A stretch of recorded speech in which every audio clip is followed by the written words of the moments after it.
Good morning, students. Welcome back to Simply Tutor classes.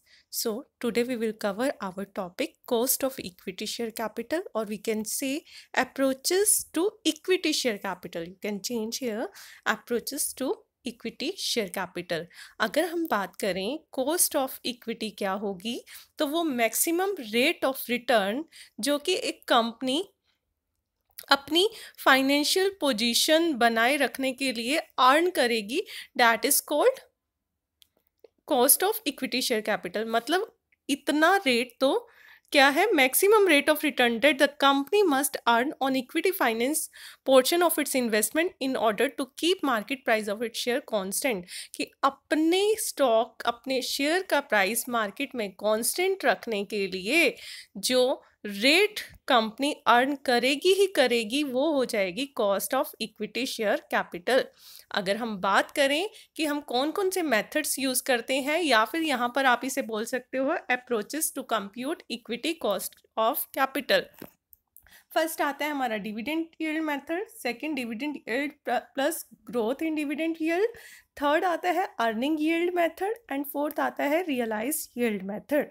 हम first method की बात करेंगे जो कि क्या है, डिविडेंड यील्ड मेथड। ये किसके बेस पर हम कैलकुलेट कर रहे हैं, on the basis of the dividend. तो on the basis of dividend अगर हमें अपनी कॉस्ट ऑफ इक्विटी कैलकुलेट करनी हो तो फॉर्मूला हो जाएगा cost of equity is equal to D by N P. क्या बोला, यहाँ पर जो हम कॉस्ट ऑफ इक्विटी कैलकुलेट कर रहे हैं वो किसके बेस पर कर रहे हैं, डिविडेंड।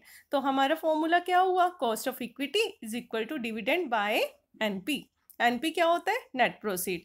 नेट प्रोसीड की जगह कई बार हम मार्केट प्राइस भी लेते हैं, तो यहाँ फॉर्मूला हो गया D by M P, market price of the share. आप एक एक चीज लिखेंगे, डी एक्सपेक्टेड डिविडेंड, ठीक है, और एनपी नेट प्रोसीड पर शेयर और एमपी मार्केट प्राइस पर शेयर। कई बार ऐसा होता है कि डिविडेंड जो है वो कांस्टेंट नहीं रह रहा, टाइम के साथ साथ जैसे जैसे अर्निंग बढ़ती है तो डिविडेंड भी ग्रो करता है। तो वहाँ पर जो मेथड हम यूज़ करेंगे that is dividend yield plus growth in dividend yield method. तो फॉर्मूला क्या हो जाएगा, cost of equity is equal to D1 by NP plus G is growth rate. ठीक है, जहाँ पर D1 ना दिया हो ना तो वहाँ हम D1 कैलकुलेट करेंगे, और वो किसके बेस पर कैलकुलेट करेंगे, D0 पिछले साल का डिविडेंड ब्रैकेट में 1 plus growth rate. Cost of equity भी यही, यहाँ पर देखो D1 की जगह हमने बस ये फॉर्मूला लगा दिया, D0 ब्रैकेट में 1 plus G divided by NP plus G. I hope ये फॉर्मूला भी आपको क्लियर होगा। बिल्कुल घबराने वाली बात नहीं है, बहुत इजी मेथड है। First one is dividend yield, second में थोड़ा सा डिविडेंड में ग्रोथ हुआ तो वहाँ हमने क्या कर दिया, जो हमारा प्रेजेंट ईयर का डिविडेंड था उसमें हमने जितनी ग्रोथ परसेंटेज थी उसको ऐड कर दिया, सिंपल। नेक्स्ट आते हैं अर्निंग यील्ड मेथड पर। यहाँ पर हम इक्विटी की कॉस्ट किसके बेस पर, ठीक है, निकालते हैं, वो निकालते हैं हम अर्निंग कितनी हम कमाएंगे अपने इक्विटी शेयर होल्डर पर। According to this method the cost of equity capital is the discount rate that equate the present value of expected future earning per share with net proceed or market price of a share। जहाँ पर हमारी present value of expected future earning किसके equal होगी, with the net proceed. Net proceed अगर हम market में अपना share बेचते हैं तो उसके इक्वल होगी। वहाँ पर हम क्या मेथड यूज़ करेंगे, अर्निंग यील्ड मेथड। तो फॉर्मूला क्या हो जाएगा, cost of equity is equal to earning per share divided by net proceed. EPS means earning per share. अब कंडीशंस क्या क्या है जहाँ पर हमारा अर्निंग यील्ड मेथड यूज़ होगा, देखिए, जहाँ पर अर्निंग पर शेयर क्या हो, कॉन्स्टेंट हो। ठीक है, पहली चीज क्या बोला मैंने, जहां पर अर्निंग पर शेयर क्या रहेगा, कांस्टेंट रहेगा, वहां हम ये मेथड यूज करेंगे। दूसरी कंडीशन होगी when the dividend pay out ratio is 100%, जब डिविडेंड हम पूरे का पूरा पे कर रहे हैं। और जब, या फिर हम इसको दूसरे शब्दों में अगर बोलें, जब हमारा डिविडेंड पे आउट रेशियो 100% होता है तो हमारा रिटेंशन रेशियो कितना होता है, 0%। तो क्या है, जब डिविडेंड पे आउट रेशियो 100% हो और रिटेंशन रेशियो, ऑब्वियस है कि डिविडेंड पे आउट रेशियो 100% तो रिटेंशन रेशियो क्या होगी, 0। Third, when a firm is expected to earn an amount on new equity share capital which is equal to current rate of earning. जब firm क्या कर रही है, एक्सपेक्ट कर रही है कि जो इक्विटी शेयर कैपिटल है वो किसके इक्वल होगा, करंट रेट ऑफ अर्निंग के। Next, the market price of the share is influenced only by earning per share.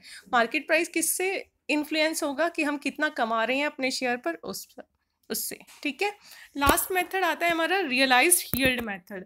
इस मेथड में क्या करते हैं, average rate of return realise कितना होगा, dividend received in the past along with the gain realise. दो चीजें ले ली यहाँ पर हमने कि हमने कितना डिविडेंड कमाया और कितना गेन रियलाइज किया जब हम अपने शेयर को बेचेंगे। उन दोनों को कंसीडर कर रहे हैं कि इन दो चीज़ों को, डिविडेंड कितना अर्न कर रहे हैं और अगर शेयर मार्केट में बेचते हैं तो उस पर हमें कितना गेन हो रहा है। जो कॉस्ट होती है इक्विटी शेयर कैपिटल की, उसे हम क्या मानते हैं, is said to be realised rate of return by the shareholder, कि जितना अगर कोई शेयर होल्डर अपना शेयर बेचता है तो वो कितना प्रॉफिट कमाता है उसके ऊपर, और साथ में क्या चीज़ है, साथ में डिविडेंड कितना अर्न कर रहा है, वहाँ पर हम रियलाइज यील्ड मेथड यूज़ करेंगे। अब कुछ एजम्पशंस हैं रियलाइज यील्ड मेथड की, क्या क्या है वो एजम्पशन देखिए। यहाँ पहली एजम्पशन मानकर चल रहे हैं कि जो फॉर्म का रिस्क लेवल है वो क्या रहेगा, over the period of time constant रहेगा, सेम रहेगा। क्या ऐसा होता है? चलो, एजम्पशंस हैं वो हमें जैसी बोली जाती हैं वैसे के वैसे लेनी पड़ती हैं, लेकिन एक्चुअल में ये ठीक नहीं होता क्योंकि टाइम के साथ साथ रिस्क लेवल भी चेंज होता जाता है। सेकेंड पॉइंट है, the shareholders expectations are based upon the past realised field, कि पास्ट में कितना हमने कमाया उसके बेस पे ही हम सोचते हैं कि फ्यूचर में हम इतना कमाएंगे। क्या इज इट पॉसिबल? नहीं, फ्यूचर में मे बी मार्केट प्राइस पर शेयर इंक्रीज हो जाए, मे बी वो डाउनफॉल चले जाए, तो दोनों कंडीशंस हो सकती हैं। Next, the investor get the same rate of return as the realized yield even if they invest elsewhere, कि वो कहीं और में इन्वेस्ट करते हैं ना, तो जितना वो इस टाइम कमाएंगे अपने इन शेयर से उतना ही वो दूसरी जगह इन्वेस्ट करके कमाएंगे, ये मानकर चल रहे हैं यहाँ पर। नेक्स्ट पॉइंट है, market price of the share does not change. Market price of the share क्या रहता है, कांस्टेंट। तो ये कुछ एजम्पशंस थी जो इस मेथड में यूज़ होती हैं। तो ये था हमारा overall approaches to equity share capital, और क्या बोल सकते हैं, cost of equity share capital. देखिए यहाँ पर आपका इतने में ही बनेगा ये क्वेश्चन, जो जैसे जैसे बताया वैसे वैसे लिखते जाओ। फॉर्मूलाज के मार्क्स मिलेंगे, फॉर्मूलाज गलत नहीं लिखने, ठीक है, अच्छे से लर्न करके जाना है, और बहुत इंपॉर्टेंट क्वेश्चन है, लॉन्ग टाइप क्वेश्चंस में आता है। तो अभी भी अगर ना कुछ समझ आया हो, कोई भी डाउट हो पूरे के पूरे टॉपिक में, तो आप मुझसे व्हाट्सएप ग्रुप या फिर कमेंट बॉक्स में अपना क्वेश्चन डालकर पूछ सकते हैं। Thank you so much.